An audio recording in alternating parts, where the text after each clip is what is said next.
Enlighten world research foundation के the right people में एक बार फिर आपका स्वागत है।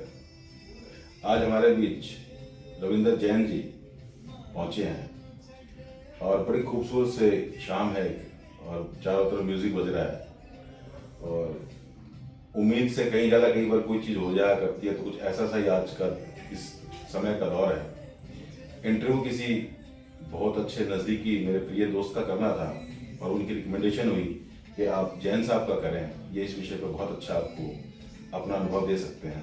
नमस्कार जैन साहब। नमस्कार। द राइट पीपल में आपका स्वागत है। आज रविंदर भाटी जी ने आपके बारे में चर्चा करी जैसा कि, और मैंने अपना जो कार्ड दिया तो आपने कहा तो आत्मा का विषय है, तो इतना इंटेलिजेंसिया जो आपने एक झटके में बता दिया, इसके पीछे की क्या वजह मानते हैं, अनुभव या ज्ञान? देखिए जी, अनुभव का एक दायरा ऐसा है जो कि कभी खत्म नहीं होता जी।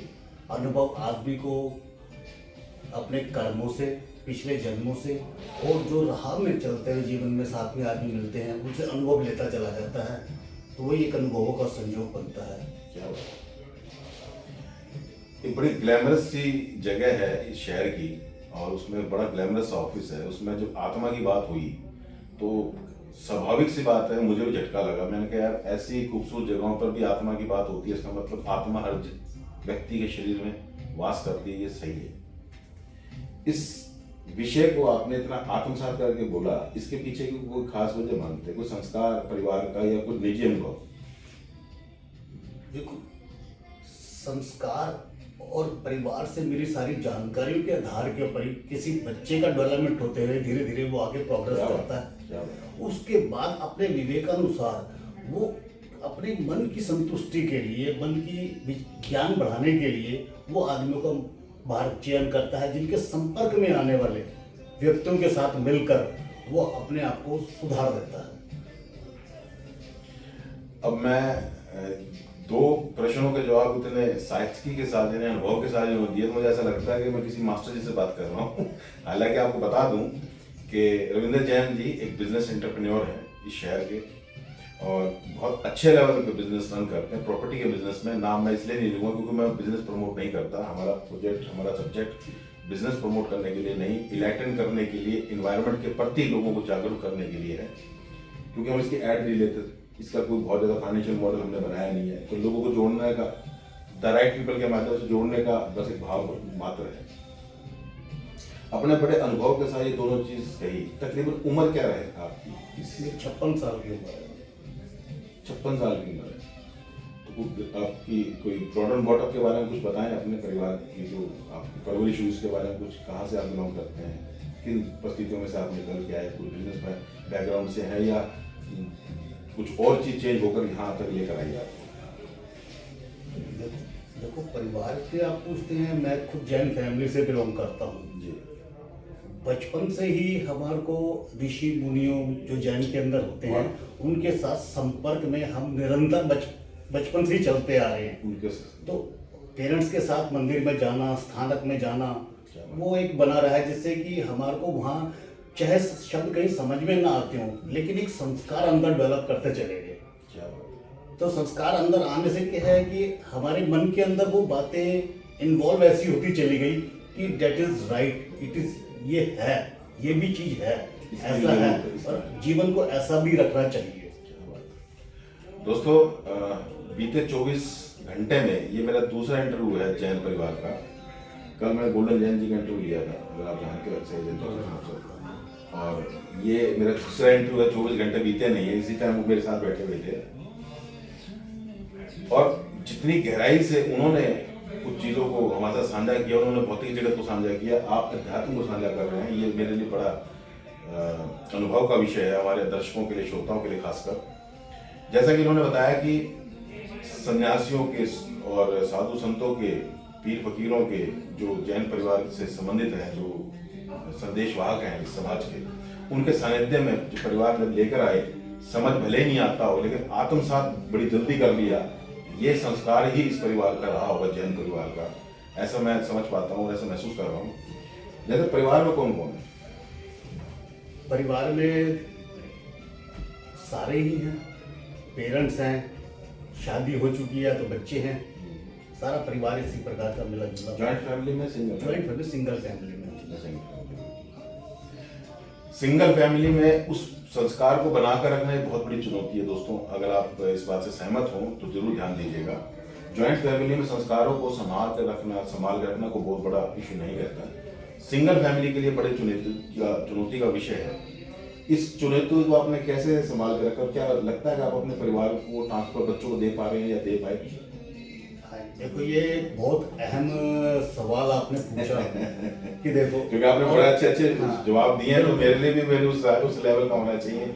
देखो, आदमी का जब शादी हो जाती है तो उसका एक परिवार बनता है, तो परिवार के प्रति उसको डेडिकेटेड होना जरूरी है, तो ही उसने गृहस्थी को अपनाया है। तो गृहस्थी के अंदर उसका फर्ज होता है कि उस परिवार की फीडिंग और संस्कार को डेवलप करना। ये दोनों के बगैर जीवन आगे चलेगा नहीं। अगर हम सही फीडिंग दे रहे हैं तो बच्चों को सही आगे का रास्ता मिल रहा है। अगर हम सही संस्कार दे रहे हैं तो हम ये सोच रहे हैं कि ये हमारी एसेट्स तैयार हो रही है। मेरा अगला शब्द यही था। हाँ जी, हमारी एसेट्स तैयार हो रही है। संस्कार एक ऐसी एसेट्स है जो कि आप अपने समझदारी से आगे के जनरेशन के अंदर उनके मन और दिलो दिमाग के अंदर एक रोपण प्रक्रिया है।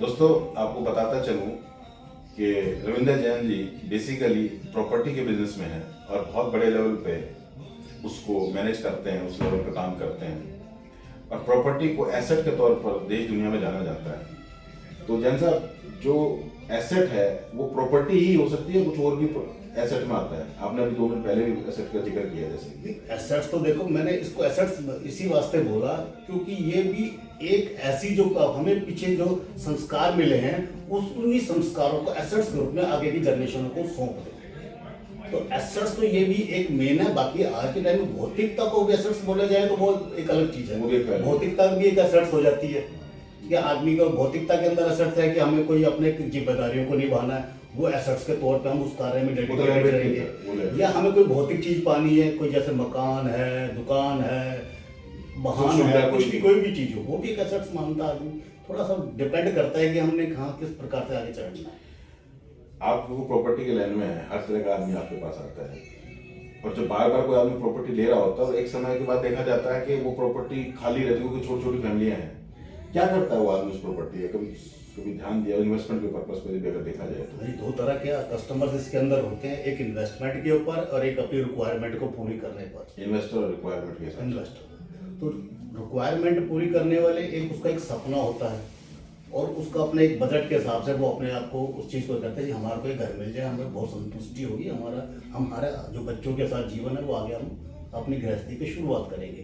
एक 2 तरह के मेथड है ये।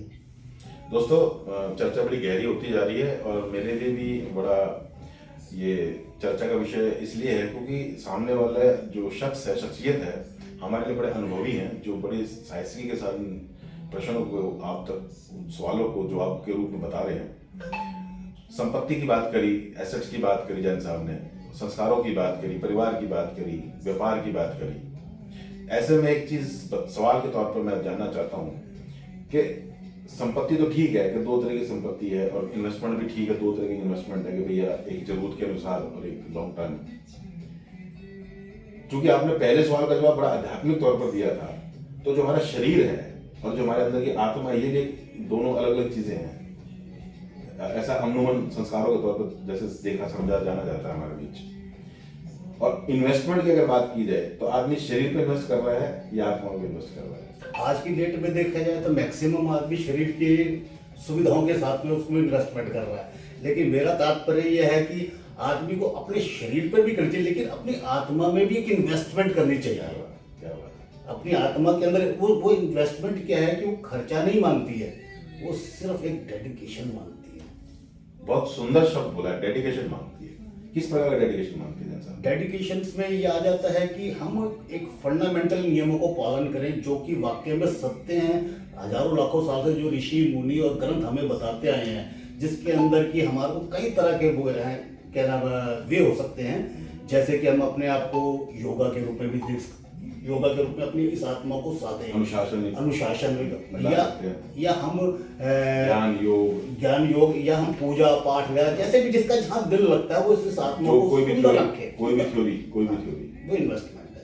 जैन समाज में कुछ अगर आप थोड़ा कुछ गुना और अनुभव लिया हो तो क्या उसके बारे में कुछ आप बता पाएंगे? वैसे मैंने जब कल गोल्डन जैन जी से इस बारे में जिक्र किया तो वो कहने लगे भाई हमारे महाराज जी आए हुए हैं, आप उनसे जिक्र करें, वो ज्यादा बेहतर बता पाएंगे। नहीं देखो जी, उनके पास तो ज्ञान का बहुत भंडार है, हम उनके आगे तो कुछ कह नहीं पाएंगे। फिर भी जैन समाज पर्यावरण को लेकर कुछ बोला, ऐसा कुछ आपने कुछ सुना है क्या? पर्यावरण को लेकर, पर्यावरण प्रकृति को लेकर कुछ नेचर, प्रकृति के लिए तो ये है कि जितनी हम अपनी प्रकृति, एटमॉस्फेयर, जल, वायु और आसपास का वातावरण शुद्ध रखेंगे उससे आत्मा खेलेगी।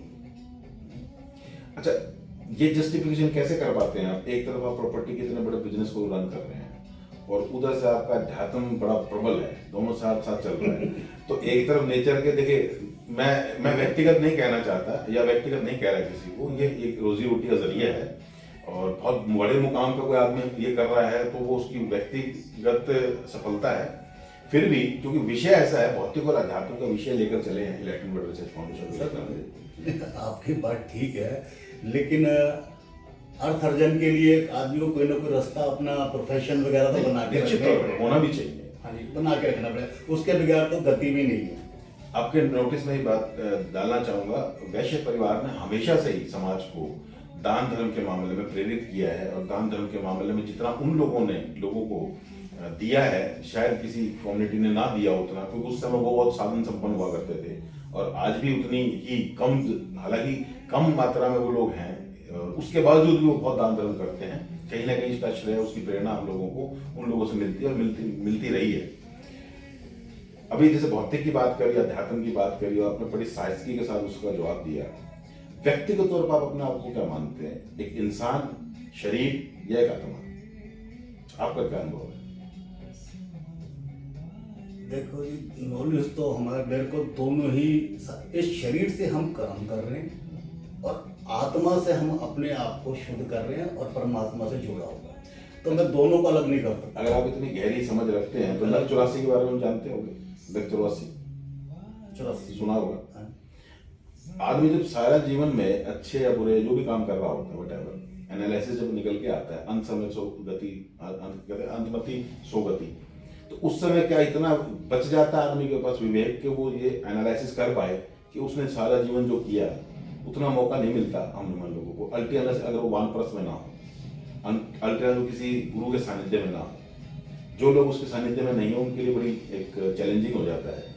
तो ऐसे में जब आप ये देखते हैं कि भाई, ऐसा महसूस करते हैं कि भाई 10 साल और 15 साल और सही, तो फिर आदमी का वानप्रस्थ शुरू हो जाता है तकरीबन 70 के आसपास, अभी तो 55 के आसपास आपकी उम्र है। तो क्या आपने ऐसी कोई प्लानिंग उसके लिए भी कर रखी है या अभी बस डे वन से बस जो संस्कार में दिए हैं उसी को प्रबल करते हुए जितना बन पड़ता है उतना नहीं कर पाते हैं? नहीं, अपनी तरफ से तो आदमी को जो है कि अपने आप को काफ़ी अच्छा इम्प्रूव रखना चाहिए। यानी आत्मा के तौर पे अपने आप को काफ़ी इम्प्रूव करें और अपने अर्थव्यवस्था, अपने अर्थ अर्जन के लिए वो उसी प्रकार से अपने आप को इम्प्रूव करें, तभी तालमेल बनाता हुआ आदमी अपना जीवन का सफर तय कर सकता है। आपको एक चीज़ बताना चाहूँगा अपने दर्शकों को कि पुराने समय में बाल अवस्था और किशोर अवस्था, ग्रस्त, वानप्रस्थ 4 हिस्सों में डिवाइड किया जाता था। आज तेजी से बढ़ते विकास के चलते वो वन तो रहे नहीं, लेकिन उसका परिणाम ये निकला कि जब हमें 70, 65, 60, 55 के आसपास जब हमारी आयु थकने लगती है तो हमें उन चीज़ों की जरूरत महसूस होने लगती है, तो हमें वो फैसिलिटी अवेलेबल नहीं होती या वो विकल्प नहीं होते, तो हम कोई संकल्प नहीं ले पाते। तो सिर्फ हमारे पास कुछ अगर बचता है तो थोड़ा बहुत गुरुओं की शरण में जाना बचता है या किसी धर्मस्थलियों पर जाना बचता है या कहीं बहुत ज़्यादा हुआ तो कहीं तीर्थ यात्रा पर चले गए। लेकिन आज अमूमन देखा तो चारों तरफ बहुत तेजी से विकास होता है, बहुत तेजी से विकास हो भी रहा है। ऐसे में पर्यावरण के प्रति अगर देखा जाए तो उसका नुकसान होना लाजमी है। तो फिर ऐसे में प्योरिटी कैसे लेकर आओगे? जब वो एनवायरनमेंट में प्योरिटी नहीं है, पंच तत्वों में प्योरिटी नहीं है, तो फिर वो आत्मा में भी नहीं आएगी। तो फिर उसका क्या संकल्प सोचा है आपने, क्या विकल्प ढूंढा है? फिर लोग जनरली ना फार्म हाउसेज में रहना पसंद करते हैं, आपके नोटिस के लिए बता दूं। और फार्म हाउसेज अब लेते हैं फार्म हाउसेज को और उसमें रहते भी हैं, लेकिन एनवायरनमेंट तो चारों तरफ से है तो वही ना, उसके चारों तरफ भी कहीं ना कुछ ऐसी एक्टिविटी हो रही होती है जिससे उसको प्योरिटी नहीं मिल पाती। तो क्या इसके ऊपर कभी सोचा आप लोगों ने? सर देखो, विषय थोड़ा सा गहरा है लेकिन जीवन से जुड़ा हुआ लेकिन है। इसका सार्थक है। काफी विश्लेषण करेंगे तो लंबा हो जाएगा, Please, मेरे को भी जवाब देना। लेकिन मैं इसमें कि शॉर्ट वे में कहता हूँ प्लीज। कि आदमी अकेला माना कुछ नहीं कर सकता, लेकिन एक कदम आगे पॉजिटिव ढंग से उस बात को बढ़ाएगा तो कारवां जुड़ता चला जाएगा, हर चीज पॉसिबल है। बहुत ही पॉजिटिव वे में इन्होंने इस बात को एक्सेप्ट भी किया कि अकेला तो शायद मैं कुछ ना कर पाऊँ, अगर कोई मिलके को करना चाहे तो मैं निश्चित तौर पर उसमें आगे आना चाहूंगा। ऐसे ही कुछ आपका भाव है। द राइट पीपल की परिभाषा क्या है आपकी नजर में? राइट पीपल की परिभाषा में तो देखो, जो ये भी क्वेश्चन आपने नहीं, मेरा तो YouTube चैनल है सर, मैं तो पूछ ही रहूंगा इसीलिए। राइट पीपल का हर आपकी नजर देखो, हर आदमी आपकी नजर में सही आदमी समझ रहा है, हर आदमी राइट पीपल समझ रहा है। राइट पीपल के अंदर ये है कि आदमी सामाजिक दायित्व और अपने परिवार के दायित्व जो भली भांति से तरीके से पूरा कर रहा हो, वो आज की डेट में राइट पीपल है। सामाजिक दायित्व और पारिवारिक दायित्व, लेकिन एक अपने ऊपर भी एक दायित्व, अपने ऊपर का भी एक दायित्व है, जो कि हम पहले आपसे बातचीत हो रही थी, अपने शरीर के लिए, अपनी आत्मा के लिए, अपने सिस्टम को मेंटेन कर लिए, वो भी उसके लिए उसका प्रति दायित्व है, उसका भी विशेष ख्याल रखें। देखिए, परिवार और समाज के दायित्व के साथ जो व्यक्ति अपने निजी शरीर से पीछे जो उसके अंदर जो चलाने वाली जो शक्ति है, उस आत्मा के प्रति अगर थोड़ा सा ईमानदारी से निर्वाह करे तो निश्चित तौर पर वो इंसान अपने आप में खुद के लिए भी राइट है, समाज के लिए भी राइट है और परिवार के लिए भी राइट है। द राइट पीपल के माध्यम से कोई मैसेज देना चाहेंगे आप? सर मैसेज तो यही है कि तो जो आपका अनुभव है निश्चित तौर पर वो हमारे लिए बड़ा कीमती है। जो मैंने बताया, आदमी अपने सभी दायित्वों के अंदर अच्छे ढंग से पूरा करे और एक उस परमात्मा का जो फंडामेंटल नियम है उसका पालन करे, ये सबसे बेस्ट है। राइट पीपल के बारे में वो क्या नाम है, क्या बनेगा क्या नहीं बनेगा, लेकिन कर्म सही करता चला जाए।